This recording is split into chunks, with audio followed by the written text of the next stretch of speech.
Ladies and gentlemen, welcome to JASS. My name is Jay Taker, and this series is pretty much the opposite to anything you've seen on Satan's videos. Satan has mentioned he absolutely hates the metagaming. Well, let's try and put that to the test, and if you go the other way around, shall we? Yeah. In this series, I'm going to play Call of Duty Ghosts Extinction mode with what I call the worst setup. Now, before I get to this is my personal opinion, and you might actually would think this is a brilliant loadout.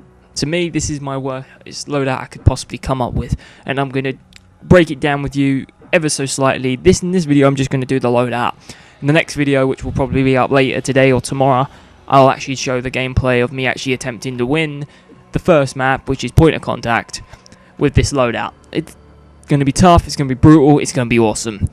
I'll turn that off so that that doesn't interfere on the video, because you guys don't like that, do you? First off, class. Simple, we've got weapon specialist, we've got tank, we've got engineer, we've got medic. Let's start with weapon specialist. Get 20% more bullet damage and faster reloading. It's going to really help out later in the game, so we'll avoid that. Tank, more health, more melee damage.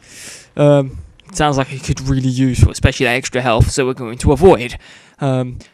Provides armor to the drill, that could always come into a jiffy. Earn money back on traps, that's going to definitely come in handy. More money to carry, and increase traps and explosive damage. Avoid. So this pretty much then goes to medic. Medic being the class that you really want to be with other people. Now, it's a great class. When you're with the group or on your own, it can be a bit of a pain. Although the faster movement and the faster moving, longer sprints, and the ignoring the cloud means it's also a rubbish class. But I mean, rubbish class to do here. I mean, it's a good class in general, but I mean rubbish class, so we'll avoid. In my opinion, best way we're going to do this is we're going to go mortal. By mortal means is we get nothing, no special ability, no nothing. Unless of course you know what it is, then shut up. All right, we'll go to pistol type. The P226, my personal favourite. It's a long-range single-shot weapon, which is great for accuracy, so we'll avoid. The 44 Magnum, same as the P226.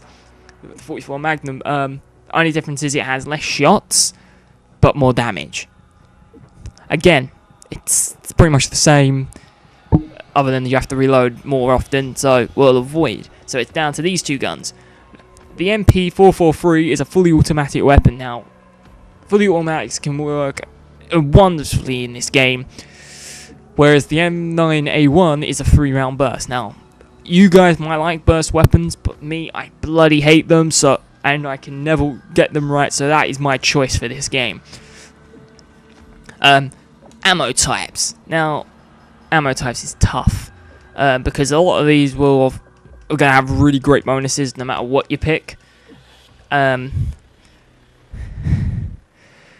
Where armor piercing gives you, well, it allows you to pierce through rhinos and hunters' headpieces, which is brilliant because they bloody are tough. So we'll avoid explosive ammo, especially against the rhino. You can blow them to smithereens, so we'll avoid. Incendiary ammo burns everything. It gives that extra bit of damage when you're not firing at them. So avoid. Stun ammo keeps them placed. So the best one to go for, if you're going to do this, standard ammunition. Although it's a bit out of order when you can just be leveled up to level 4, you don't even need to pick the armor up. But anyway, if you place down the box, you automatically get the ammo there anyway. All that is going to do is when I'm shooting, it's going to reload it while the box is still there. So, down. Team support. Now, I'm on my own because this is going to be a solo game. Team support is not really going to be much of a use. However, the explosives I can see are really going to come in handy. So I will avoid that, because you never know, a good grenade's always going to help. So we'll avoid. This is going to allow for faster health and regeneration and faster speed. So feral instincts is a no-go. Armor, my god, armor is imperative to survival. So we'll avoid. Team boosters will allow weapon reload time to be increased. So if you're not playing as the weapon specialist, you also get the ability that the weapon specialist gets to reload the weapons faster. And the drill repair, which the engineer gets, which is great, so we'll avoid. The random supplies. Now, although this is it has great stats, it doesn't tell me that what I'm going to get and I just completely random. I don't know what's going to happen. So I might be placing down hoping for some armor, and I'll get a grenade. It's just the way it works. So because of it being random and giving me absolutely no hope whatsoever to find out what it is, that's what I'm going to pick. Strike packages. Now, I was just looking at this before I was recording just to figure out which one would be the best one to go for. And it's really tough. I mean, right over here, the Vulture. It's it's a companion drone. It protects your back. It looks great, so it's an avoid. Sentry gun. It's an automatic turret, which at the top tier, you get 2 of them, which you can really lay down some fire. So it's an avoid. Trinity rocket fires up to 4 of these high velocity projectiles and can do some serious damage. So it's an avoid. A mortar. It has 6 mortar strikes, incredible damage and incredible radius. So it's avoid, and the IMS is something I use all the time. It's brilliant at protecting the drill and can get you out of some tricky spots. So it's also another avoid. So I had to pick one that would help me the least. And the thing is, I don't know. It's one of those really tough choices. You got to pick one of the 5, and it's like, which one do you go for? Which one would help you out the least? And the one I've seen is the Trinity rocket. So it says a remote controlled. Now I'm not 100% sure how this works. This could be just like you place a motor down, it just drops it down, then it's pretty much useless to me. However, if it is one of those like in multiplayer where you actually get up and control it, it's gonna either be one of those hit or miss moments where you use it and you could kill yourself by doing so. So it's going to be my choice here. And it's not something I'd normally do. It's one of those tough choices, but it's just something I'm seeing how it's going to work. The Equalizer now. The Equalizer here is one of the toughest things you've got to pick, because this is one of those really expensive items that can hit you out of a jiffy. The 2 turrets. Great in their own right, but only can protect you one way. A possible choice, but they're going to be... but they can do some serious damage. So especially with the grenade one and the portable turrets in itself, the crowd control. It's a riot shield, and as you level it up, it gets more health, extra protection. So that's definitely a no. And the grenade launcher and the death machine minigun. The minigun's the most expensive thing you can buy, which in hindsight can screw me over big time. I mean, absolutely big time.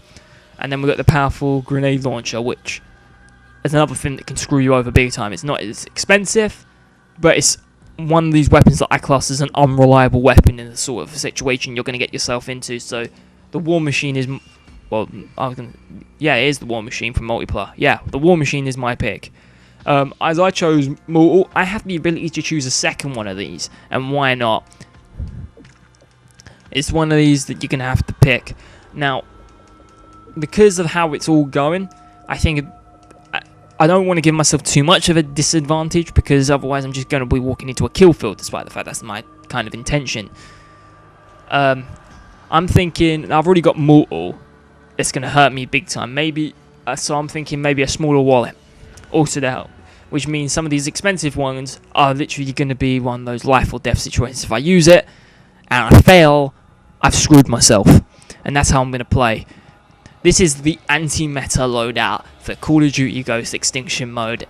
Now, if you've got your own personal opinions, I'd like to see them down in the comment section below. If you got different opinions on that, or if you like the perks I've given that, and you think, well, you know, you're an idiot, why would you pick them? I've just picked them through my opinion. I've explained them as well, but you can still call me an idiot. Why not? Everybody else does. So I'll see you all in the next video, and until then, I don't know how to end these videos, really. I need to figure out an ending, but have a good one. Good night. Goodbye. Damn it! Goodbye.